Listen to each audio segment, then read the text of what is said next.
can you just introduce yourself and share with all the viewers your main property strategies? Okay, thanks, Paul. The main property strategies at the moment, I've got an HMO portfolio with my business partner, which we've had since 2003, and that's how we really got started in property. But that's then progressed through commercial conversion, looking at commercial property as well. So predominantly commercial conversion and development is my main strategy at the moment.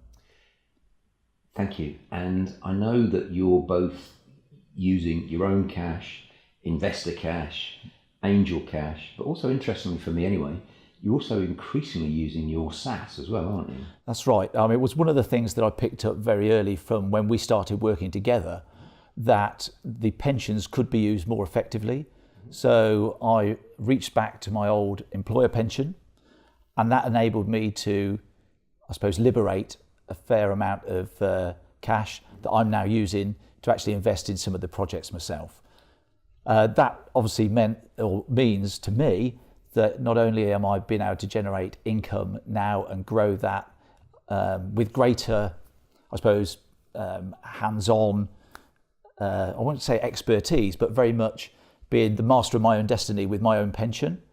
And with that as well, it also means that I'm providing a legacy and I'm not going to lose that pension pot. So if something happens to me later down the line, yes, my wife might have got half under the previous regime, but now what it means is that's preserved in trust forever and a day to my family, really. So that's really important. And literally, because the SaaS, of course, is a trust, isn't Correct. it? So literally in trust. Yeah. And without embarrassing you, asking for numbers or anything, Andrew, if you'd left it where it was, and then you compare that to what you're earning or likely to earn now, yeah. What's the sort of rough multiplier? It will be at least, gosh, I'm trying to think through them now.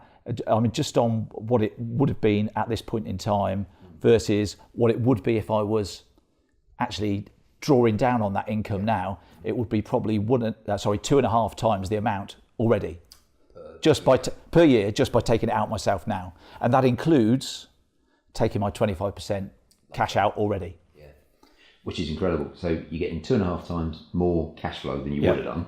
Yeah. And not that it's pleasant to talk about, but we're all going to pass away one day. But when you pass away at whatever ages in the future, hopefully a long time. Yeah, I'm sure it will be a long time. But for most people, their pension effectively dies with them, doesn't Correct, it? yeah.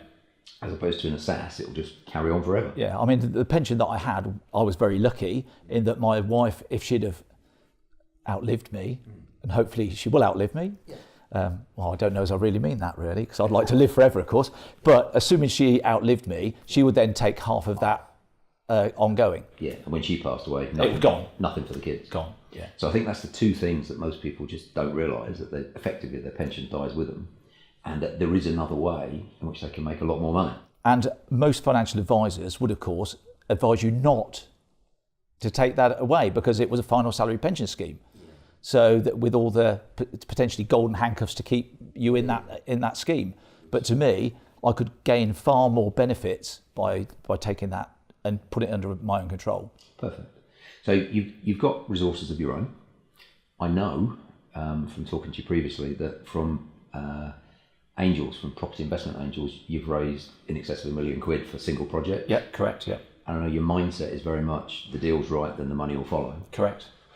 But increasingly, you're working with other partners that have either brought you a deal or they've brought you some investment. Correct. So it's quite important for me to work with other people. I feel I can do more if I won't say spread myself too thin, it's not that, but I can actually partner with others that are either as experienced or want a little bit more of my experience to help them with their projects. That means we can buddy up, we can actually do more. I've got somebody on the ground if it's not local to me. If we can't always get there, or I can't always get there for a site meeting, we've got Skype, we've got various other means in which we can actually discuss things. So for me, it's reaching out, it's doing more deals, it's making sure that we keep on top of those deals. So yes, they bring me more deals. Some people, because they see me doing various projects, want to either get involved or they've got cash. And it's really important these days, with interest rates still being so low, that I try and help them get get a better return on their money. So it's a combination of working with some investors and working with joint venture partners, or a combination of the two. Okay, and if somebody's watching this and they're thinking, oh, I quite like the idea of that, could you give maybe pick one or two examples, because I know you've done some deals very recently. Yeah. Could you just give the viewers one or two examples of kind of stuff that you're doing at the moment? Okay, live deals. So live deals, for example, the one deal that I'm doing with one particular business partner, that's in Whitby. It's the old engine shed, which I'm doing with a chap called Peter Abel, who you've also mentored. Yeah. And with myself and Peter, that's turning an old grade 2 listed engine shed into 9 apartments, plus rebuilding a part that was bombed in the Second World War to create 2 new apartments on the end. So 11 apartments altogether. Perfect. And so I know you've got other ones as well, Yeah. but let's just give the viewers a few details on that.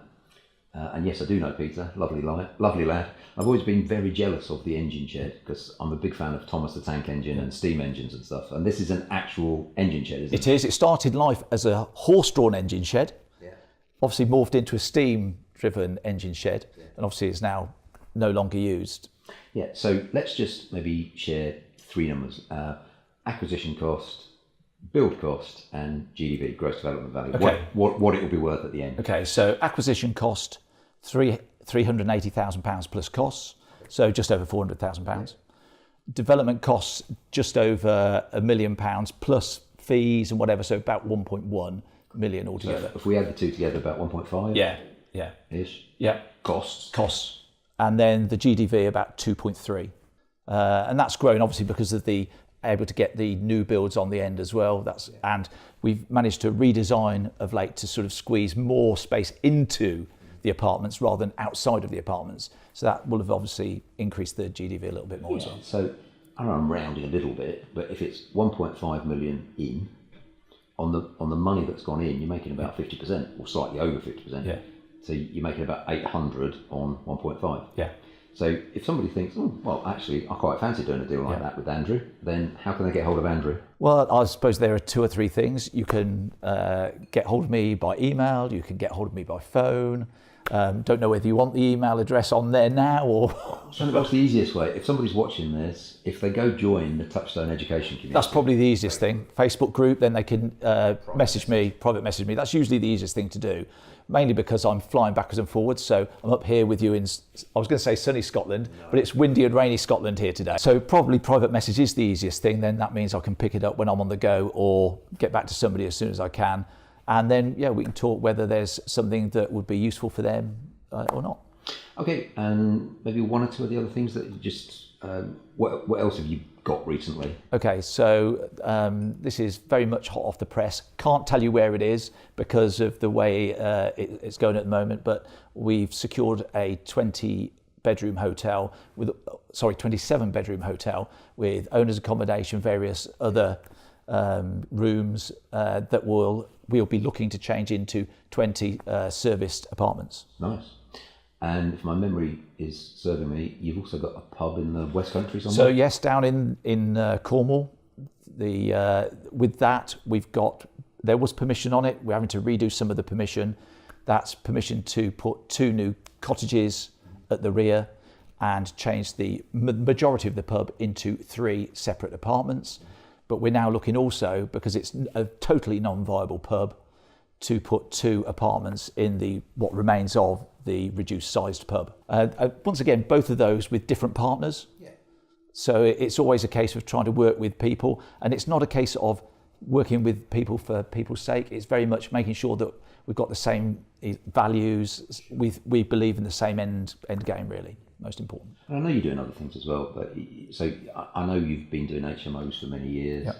I know you operate service apartments, and what we've really just been talking about is almost exclusively commercial conversions of one sort or another. So you've only recently joined Elite 2-3 months ago now. Yeah. So we've known each other for a good 3 years, 4 years, yeah. Yeah. And got a lot of respect for you, Andrew.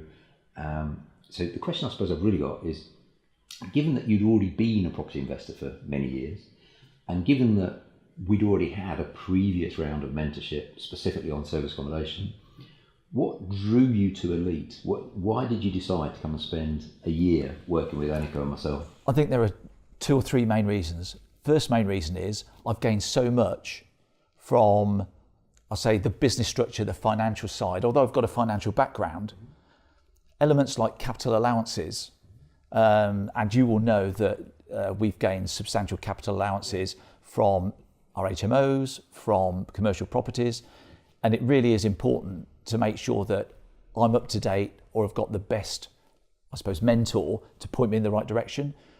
And although you might say, well, you've learned that bit now, you don't need to learn it again, there's always something different.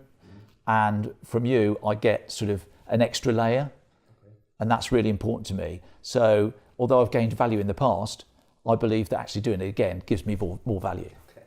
That's the easiest way of saying it. All right, thank you. And if there's somebody out there in internet land or video land watching this, and they're thinking, well, I've got a few properties, because I would say, I don't know what you'd say, for me, Elite is not for you if you've got 0 properties. You might have the drive and desire, but if you've got a little bit of knowledge to start with and perhaps 1 or 2 properties at least, then I would say that you're going to be better placed than somebody coming with sort of absolutely no knowledge and no property, because you can gain that much more that much quicker. Yeah, so for me, I've got a clear view of who's Elite for, but knowing what you know and knowing me relatively well over the years, who would you say Elite's for and who's it not for? Right, I think the first thing is you must be an action taker. If you're not an action taker, you're wasting your time, and you're going to waste potentially money. I know, because that costs money, so let's say it, it's an investment. Yeah. So you've got to be an action taker. It's no good just sort of turning up, having a good old natter and going back. You've got to go back and you've got to take action. So you've got to be an action taker. It doesn't matter whether you've got properties in the first place, but if you're not an action taker, that really is the wrong person. Second thing is if you've got property experience, and it doesn't matter what property experience it is, but I would also say that if you combine that with, let's say, your 6-figure summits, so that even if you've been sort of concentrating on a single strategy of HMOs in the past or whatever it might be, that you've actually broadened out, so you've at least got more knowledge, and then coming into Elite with that and with a view to where you want to be or what it wants to do for you. That's probably as equally important. Where do you want to be, and what has property got to do for you? I think that's just as important. Cool.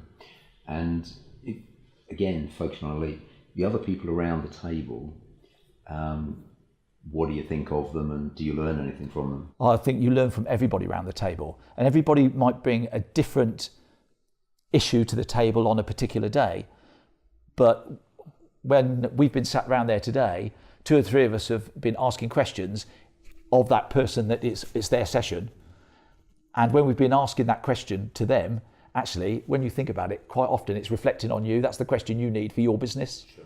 So quite often you will gain far more from anybody around the room than sometimes your own session, because you're so wrapped up in it. Sometimes you don't quite take as much as you could, but actually by sitting back and listening to everybody else and interacting with everybody else, you gain a huge amount. So just around the table today, we've got people that are operating serviced accommodation, HMOs, commercial property, commercial conversions, and more.